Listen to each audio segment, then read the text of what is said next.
يسارعون إلى الخير ويأمرون بالمعروف وينهون عن المنكر أولئك هم المفلحون। তোমাদের মধ্যে এরকমের দল থাকতেই হবে যারা নাকি ভালো কাজের আদেশ করবে, নেক কাজের আদেশ করবে, অন্যায় কাজের প্রতিরোধ করবে। আর এটা যারা করবে উলাইকা হুমুল মুফলিহুন, তারাই কামিয়াব হবে। সুবহানাল্লাহ, ওরাই কামিয়াব হবে। তাহলে আমরা বুঝলাম এই কাজটি কোন কাজটি বলেন তো? সৎ কাজের আদেশ, অন্যায় কাজের নিষেধ।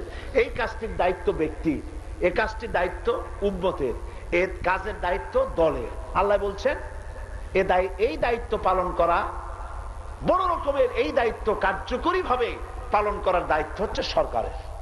এটা কার দায়িত্ব? সূরা হজ। আল্লাযীনা ইম্মাক্কান্নাহুম ফিল আরদ আকামুস সালাত ওয়া আতাউজ যাকাত ওয়া আমারু বিল মারুফি ওয়া নাহাউ আনিল মুনকার ওয়া লিল্লাহি আকিবাতুল উমুর। আর আমি যদি মুমিন বান্দাদের ক্ষমতা দেই, আমার মুমিন বান্দারা যদি ক্ষমতায় যায়, 4 দফা কাম করবে। কয় দফা? 4 দফা। কয় দফা বলেন? আর জালিমরা যদি ক্ষমতায় যায়, তাদেরও কয়েকটা দফা আছে। জালিমরা যদি ক্ষমতায় যায়, তাদের 1 দফা হলো দলীয়করণ, 2 নম্বরে আত্মীয়করণ, 3 নম্বরে বংশীয়করণ, 4 নম্বরে ভারতীয়করণ। আর আল্লাহর হলো 4টা। আল্লাহর কয়টা? 4টা। প্রথম কাজ কি? আমার মুমিন বান্দারা যদি ক্ষমতায় যায় তাহলে 4 দফা কাজ করবে। 1 নম্বরে সরকার অর্ডার দিয়া নামাজ আদায় করবে। সুবহানাল্লাহ। নামাজের অর্ডার দেবে কে? সরকার।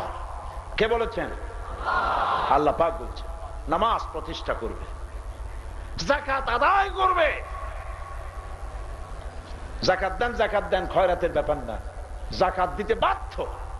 হযরত আবু বকর রাদিয়াল্লাহু তাআলা আনহুর জামানায় মুনকিরিনে যাকাত, যারা যাকাত দিতে অস্বীকার করেছিল, হযরতে আবু বকর রাদিয়াল্লাহু তাআলা আনহু বলেছিলেন, যাকাত না দেওয়া তো দূরের কথা, যাকাতের জন্য নির্ধারিত উটটির রশিটা দিতেও যদি দ্বিধাবোধ করো, কাফেরদের বিরুদ্ধে যেভাবে যুদ্ধ করি তোমাদের বিরুদ্ধে জিহাদ ঘোষণা করব।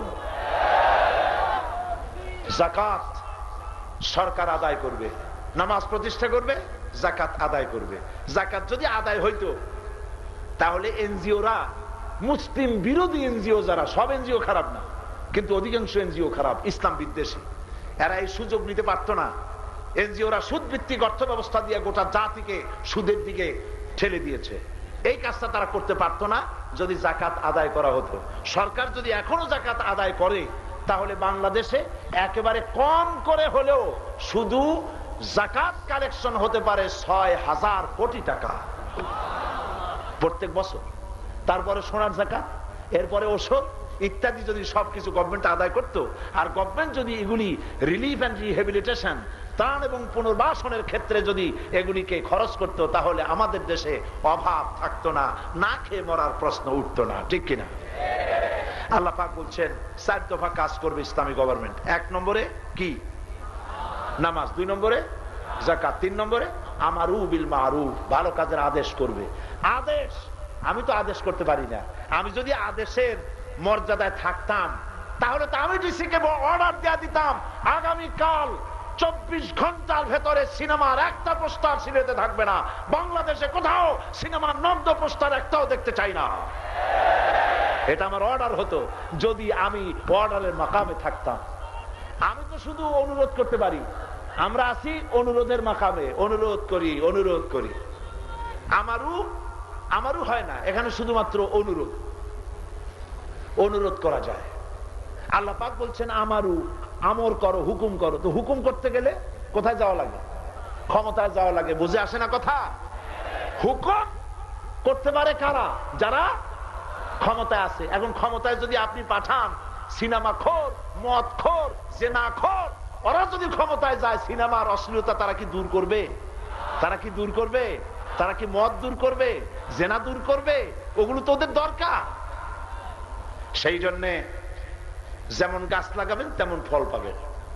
লাগাইছেন তেঁতুল গাছ, মোনাজাত করতেছেন আল্লাহর কাছে, আয় আল্লাহ তাআলা, গরিব মানুষ আমি, ফজলি আম কিনা খাইতে পারি না, কিন্তু আমার বাড়িতে একটা তেঁতুল গাছ আছে, আর তোমার নাম খালিদ।